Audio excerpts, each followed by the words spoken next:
My name is Hanna McDermott, and today I'll be presenting my thesis titled Mind Over Manipulation, Selling Physical Beauty and Toxic Relationships to Teen Readers. I'll be focusing on one book in particular titled After. It's led to movie deals and adaptations of the book, and therefore I find that its influence on its teen readers holds a little more weight than something just found online. However, this book displays toxic relationships that involve the lead female maybe feeling not so comfortable in her own space and atmosphere. She begins to doubt herself and more so follow in the lead of her male counterpart, who actually just leads her down a path of lies.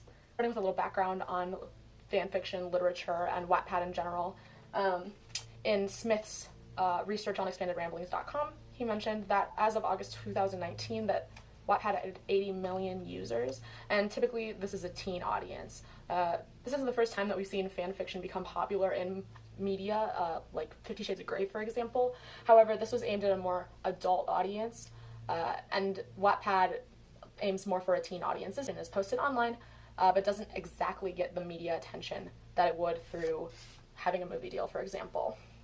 So within this book, there is a couple named Hardin and Tessa, and they are constantly fighting, but calling it love. And teens are fed this idea that this kind of a relationship is okay. In fact, it's loving or supportive because you care about the other person so much that you're going to fight with them. If we look at Natalie Bush's research on Common Core and education by film, she notes that teens are susceptible to this type of influence.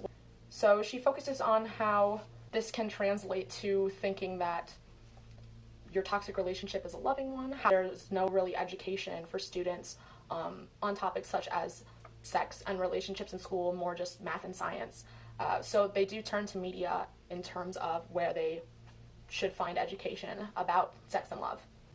Hardin's relationship with Tessa is extremely gaslit, as in he is constantly lying to her and constantly making her feel that she is not sure of herself. As Hardin slowly creeps into her life, he kind of manipulates the way that she views compassion and kindness, in the sense that Hardin is such a rough, tough exterior that when he is nice to her, even if it is just basic human decency, she views this as some sort of special treatment that she receives from him.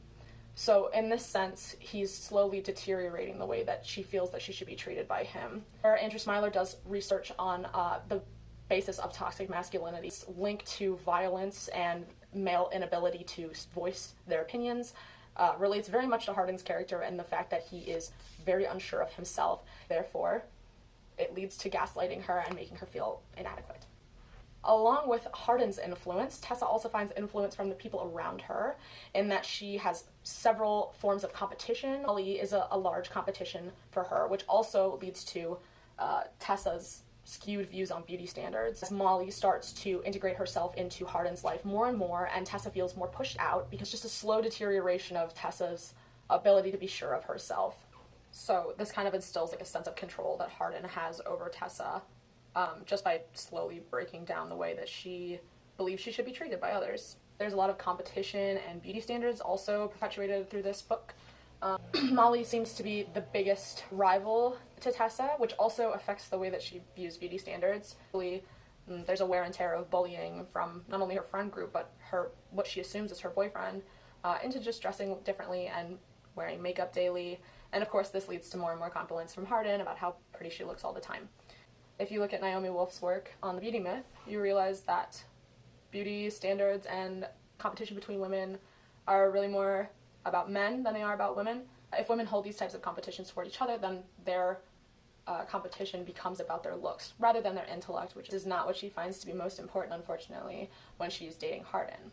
Furthermore, Clavignol and Dittmar also do a study on body image and self-esteem through young girls, and they find that their physical outward appearance is more important to them for self-evaluation as well as evaluation for others.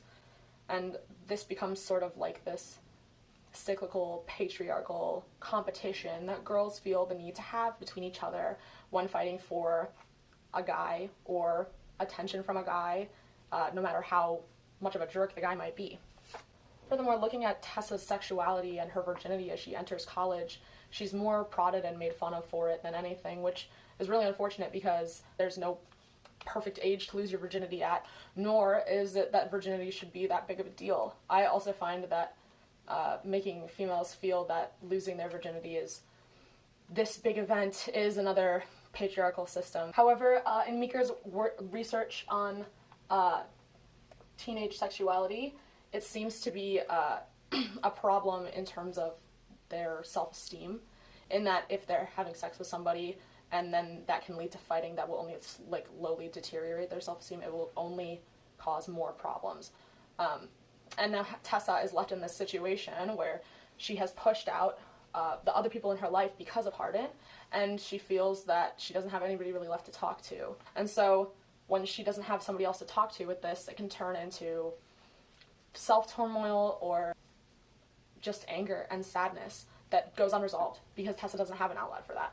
There are other social pressures other than sex. I mean, it feels like everything in the book links back to Tessa's virginity, which leads to a truth or dare game where they all find out that Tessa's a virgin, and then eventually they dare Hardin to take her virginity when she's not in the room. Tessa finds out that this was an entire ploy against her, and that, you know, her friend group is not her real friend group. With her boyfriend being so blatantly rude to her, that Tessa, I feel that she finds that the cure is in their sex life, rather than them being able to talk it out, because Hardin just so obviously will not talk about anything with her. Fanfiction, although it is another source of media and typically found online, is a media without supervision. Teens are focused and adults really are not. And so I find that these movies, without that sort of regulation, allow for stories of toxic relationships, spitting out the same type of patriarchal epistemology of how we should deal with sex, and how males are allowed to be violent, and how females are compassionate and lenient toward this violence more than any. In the same way that it pushes a stereotype of male behavior and how violence is an okay answer and not wanting to speak is an option for males, I feel that female compassion is also viewed as a sign of weakness, in that Tessa constantly runs back to Hardin even after they fight and fight and fight, and she knows that she should not be with him. Furthermore, I think that teen sexuality plays another huge role in why Tessa decides to stick around, and therefore gives this kind of healing effect to their relationship that could also influence teens on how they deal with their own personal relationships. So if they're fighting a lot, that they see sex as the answer to stop the fighting. Diving into young adult literature and making it more about the drama than about the dialogue is more so just insulting to teens than anything else. They definitely can think for themselves. They're not just these empty vessels or anything, but perpetually pushing these stereotypes and these thoughts of things that were always true back into social media kind of leads to this cyclical trend that even though we're tapping into this new resource for media, it still is the same old stories. And I think that teen readers are just smarter than that now. I find that this is just another way to cyclically teach patriarchal epistemology to teen readers around the world. So, thank you very much for